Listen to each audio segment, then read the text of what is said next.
সরে যাও সমস্যা নেই আপনি আস্তে আস্তে আস্তে আস্তে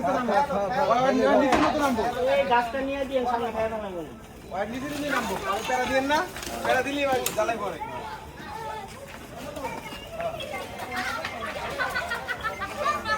আস্তে আস্তে আস্তে সামনে সামনে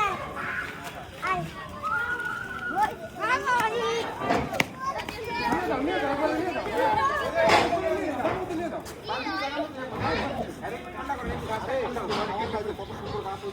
ঘাস খায় ঠান্ডা হোক আমি ঘাস খাবো